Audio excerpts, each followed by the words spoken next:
This is just something that is such a big passion of mine that I wanted to share that, because it's a big behind the scenes thing that's making me be able to do what I love to do. Hi guys, Mary Langlish here. Welcome back to my channel. Thanks for joining me today, and I wanted to shift gears just a little bit and kind of talk about how to be successful as a woman, as a mother, and as a business owner. In just kind of talking about stuff that has been working for me, some things I've been doing. Not saying that I'm successful, but what is success to you? Is that just reaching your goals? Is that making a lot of money? Is that just trying to feel good so you can get through each day? Like, what does success look like to you? So that's the first question to ask yourself. But then I wanted to just kind of talk about the things we already know, but it's helpful to kind of hear from somebody else and to kind of just share what's working for you. So that's what I want to do, is share what's working for me so far, how I'm reaching my goals as a mother, as a woman, and as a business owner. Everybody talks about this. Everybody knows this stuff. It's very basic. I'm no expert. I'm no health coach. I'm not a doctor. I'm none of that. I'm just sharing my experience and what I know, what I've learned, what I've researched, so on and so forth. But there's basically a triangle of 3 things that if you can do these 3 things consistently, you're going to feel good. You're going to be able to achieve your goals. You're going to be able to create the life you want to live, right? And those 3 things are eating healthy, exercise, and sleep. Now, all of us can probably say that we've been good at like a few of them except for one, or we really can't do all 3, or we kind of do a little bit of all 3, but we don't really, it's hard. It's really hard. I mean, this is why there's so much out there on these 3 things, because we can't, for some reason, get good at it, right? It's hard. It's always hard. And me sharing my story here is not saying by any means that I have nailed this, that I'm perfect at it. No, there are bad days, there are bad seasons.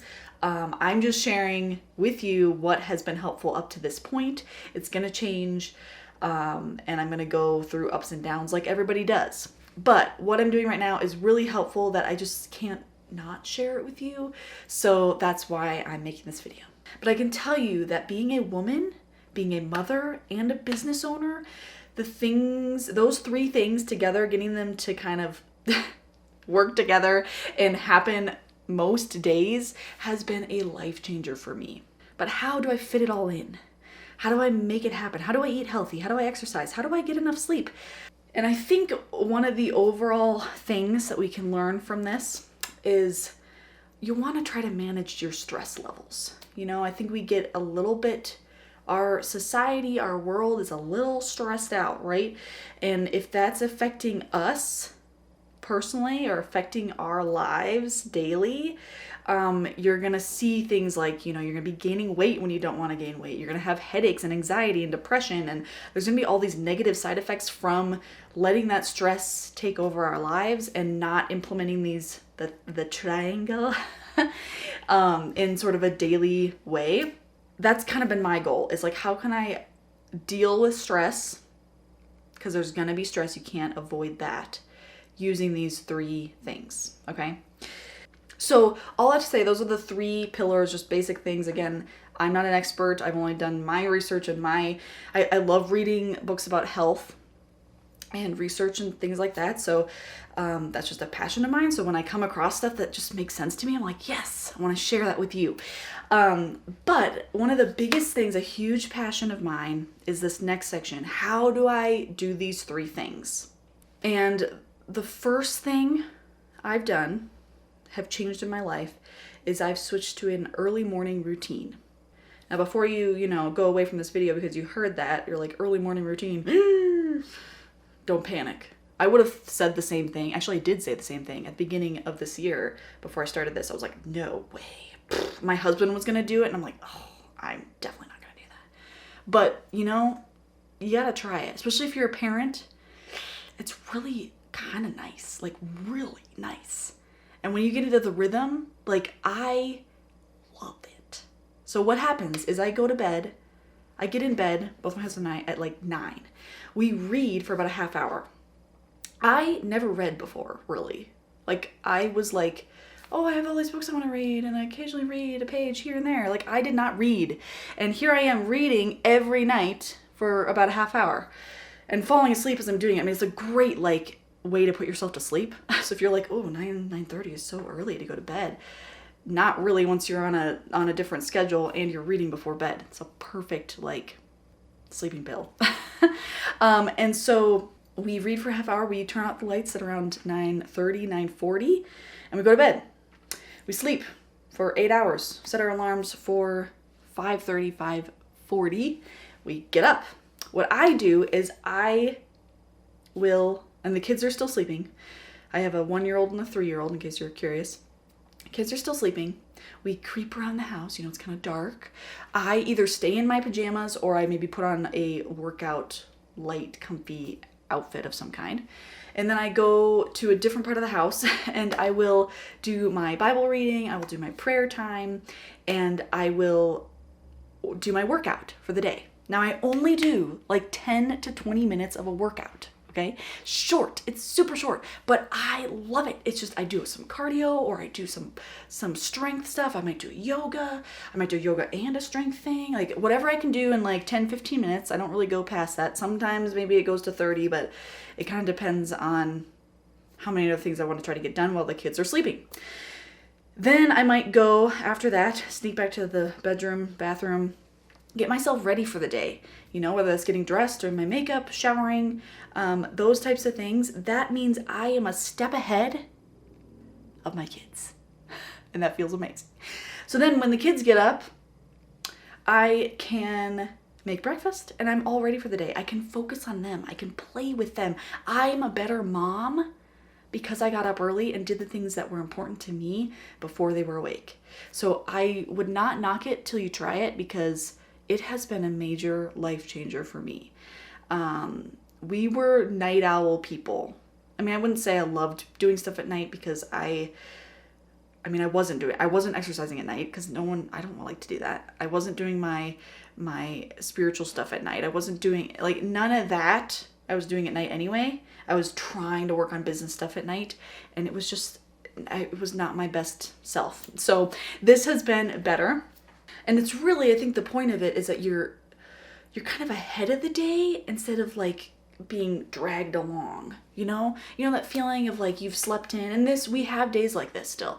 We had a late night. We have to get our 8 hours of sleep to feel good the next day, or at least close to if we can. And sometimes we're in bed till 7:30, and the kids come in bed with us and they jump around and wake us up, and like that still happens.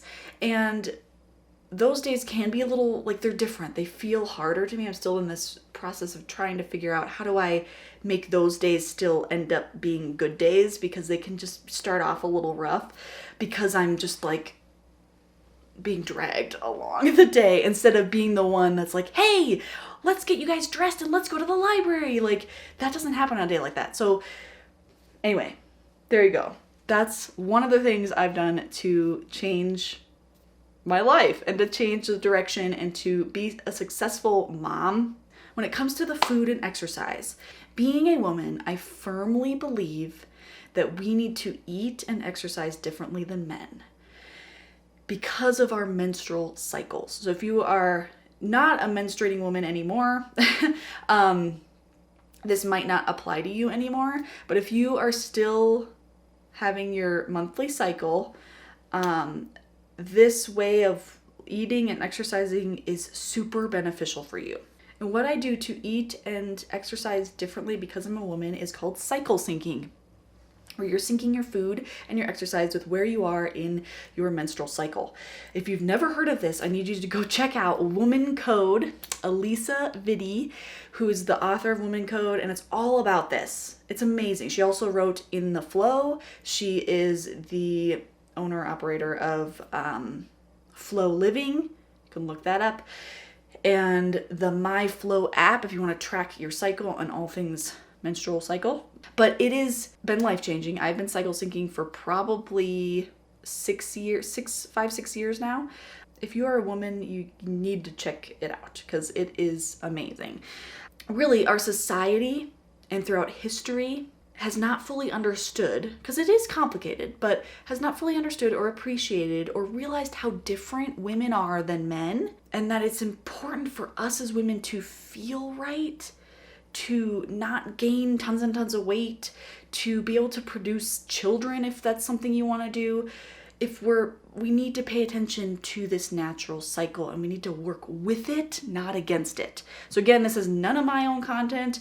This is new. This has always been the case, but it's been more and more researched and understood. And Alisa Vitti is one of those people, one of those resources that you should look into. All of her resources are amazing, so please look it up for yourself. But I'm going to just briefly talk about how I do use food and exercise to sync with my cycle, so that I'm even more effective. Because there's gonna be those days, those days when you get out of bed and you're like, man, I do not want to work out today. I just do not. Whether that's going to the gym, going on a run, just getting out of bed. There's probably a reason for that, and it might be because you're at a specific spot in your cycle where you're not gonna want to do specific types of exercise. Or maybe you're on your period and you need to nap. We should not be forcing ourselves to do anything on our periods. Obviously life happens, we need to do stuff because we're women in a world where things are happening, right? But the way we approach it needs to be different. So exercise, let's talk about exercise first. First half of your cycle is when you're on your period. You're gonna have the least energy. Your body is doing amazing things, so you need to give it a little bit of space to do that, right? So when it comes to workouts, exercise, I do a yoga. For however long my period is, I will do a yoga every day, because that feels good. If I want something a little more, if I'm and I'm like, oh, I just want to get a little more muscle, something as I'm doing the yoga, I'll pick a harder yoga. Oh, by the way, what I do for my workouts is I just look up YouTube stuff. I literally look up 10-minute yoga workout.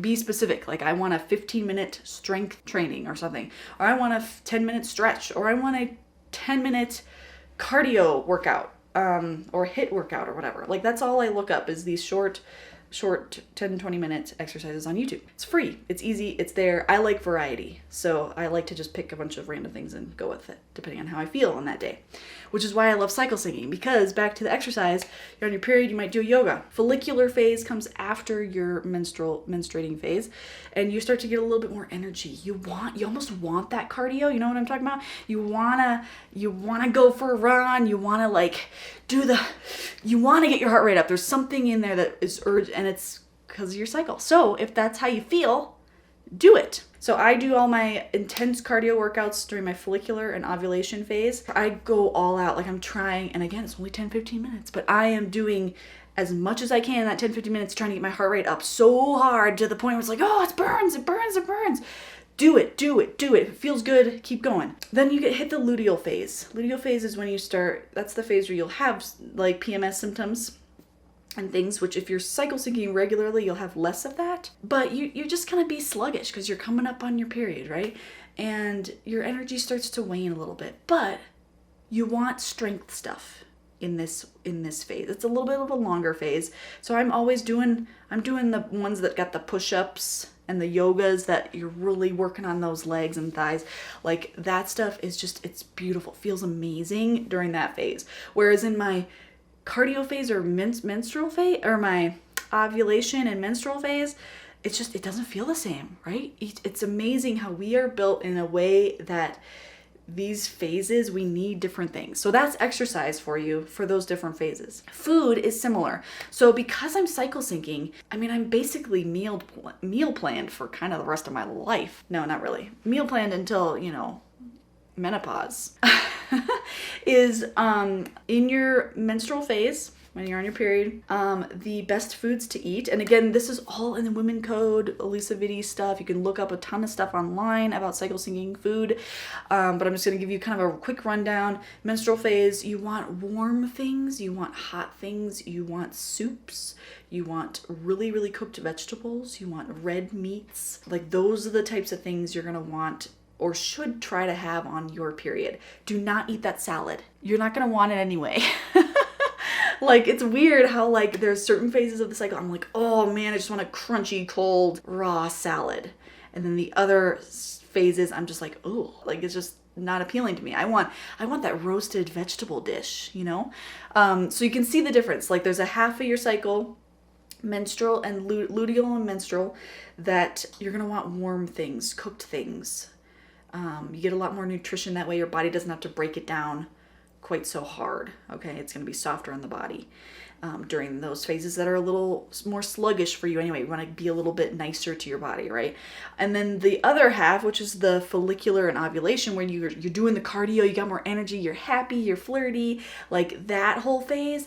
Eat your salads, man. Eat your raw things. Eat your sushi. Eat your sauerkraut. Eat your, like, you're supposed to do raw, fermented, fresh things. Not that you can't do fresh, like fruit's one of those things that I just eat a lot of fruit. I just buy, we have these yogi bowls in the morning, which is like a yogurt or a oatmeal bowl with fruit, nut butter, seeds on it. The kids love it. We love it. So fruit, honestly, you can't, I mean, you can cycle sync some of your fruits, but I just have fruit in all the phases all the time. And I know where I'm at in my cycle. And so then when I go shopping for a week or two, I know exactly what foods to get, right? I can go to the store and be like, oh yeah, I've got, you know, I don't really do a lot of meal planning except for when it relates to my cycle. Like, oh, I need to do some roasted vegetables for this phase. And so I need to, maybe I'll get some squash and some zucchini and some onions and garlic and maybe some beef chunks and put it all in the crock pot. You know, like that would be a perfect luteal or menstrual phase food. If I know I'm going into my follicular ovulation phase, which I lump those all together, like I do the two halves basically, I'm gonna want salads. I'm gonna want like yummy, crunchy, raw vegetables and fruits, you know? So I'm gonna go and I'm gonna pick all the ones that I want for that week. Now my family just eats what I make, right? And I'm the only female in the house at the moment, so they're all cycle syncing with me. There's so much on this content. There's so much more you can learn and read about. So to recap, I know this is a longer video. The things that have changed my life are taking those 3 things seriously: sleep, exercise, and healthy eating. And I'm doing those 3 things in a way that aligns with my cycle. Being a female is putting me in the best frame of mind, honestly, and it's giving me the most energy when I need it. We have to sync up with our cycles to feel our best and to be on top of things. And if you can do that with those other 3 things in the pyramid, you're going to be setting yourself up for success. Like, I really believe it, and I've seen it in my life thus far. And so I hope you'll try it out. Thank you for watching. Please give this video a like and subscribe to my channel if you haven't already for more content like this. Mostly art. I do mostly art content, don't worry. But this is just something that is such a big passion of mine that I wanted to share that, because it's a big behind the scenes thing that's making me be able to do what I love to do. It's making me be a better mom and business owner and just woman in general. And so I think I just wanted to share that with you. Share this with somebody else. Share this with another woman in your life who might benefit from hearing these things. And I hope you have a wonderful rest of your day. We'll see you next time. Bye.